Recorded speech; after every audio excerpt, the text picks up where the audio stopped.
Jangan tonton video ini kalau Anda tidak percaya dengan kekuatan kata-kata. Jangan tonton video ini kalau Anda tidak percaya dengan kekuatan kata-kata.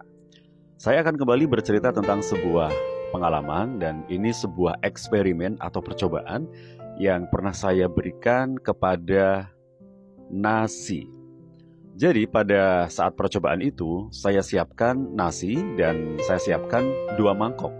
Di mana 2 mangkok ini kemudian saya beri nasi, dan nasi di 2 mangkok ini saya perlakukan secara berbeda. Nasi yang pertama, ketika saya menuangkan ke dalam mangkok, saya menuangkan dengan sangat lembut, saya membaca Bismillah, kemudian ketika saya menuangkan nasi itu ke dalam mangkok saya mengucapkan kata-kata yang baik seperti cinta, kasih sayang, murah rezeki, bahagia, dan kata-kata positif yang lain. Dan kata-kata positif itu kemudian saya tuliskan di kertas dan saya masukkan ke dalam mangkok nasi itu.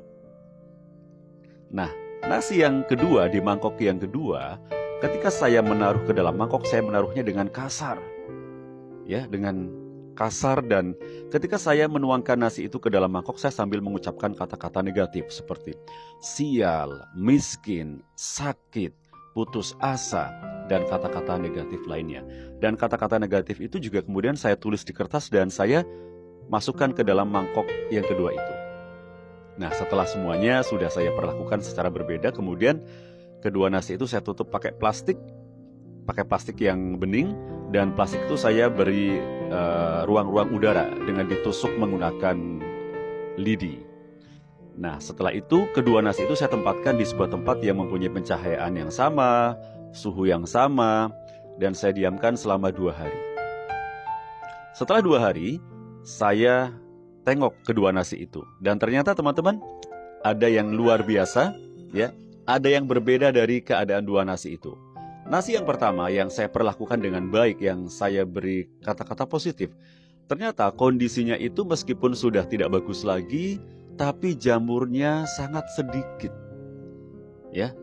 Sementara nasi yang kedua yang saya perlakukan dengan sangat tidak baik, saya beri kata-kata negatif, itu sudah berubah juga, dan ternyata jamurnya itu jauh lebih banyak, bahkan ada yang sampai jamurnya menghitam. Nah, dari percobaan tersebut, saya yakin bahwa kata-kata itu tidak hanya berpengaruh terhadap manusia atau benda hidup yang bisa bergerak, tapi benda seperti nasi pun ketika diberi kata-kata positif dan negatif, itu mereka akan merespon dengan respon yang berbeda. Jadi sekali lagi, hati-hatilah dalam berkata-kata kepada orang lain, apalagi kepada diri sendiri. Selalu gunakan kata-kata yang positif agar hidup kita menjadi baik, menjadi positif.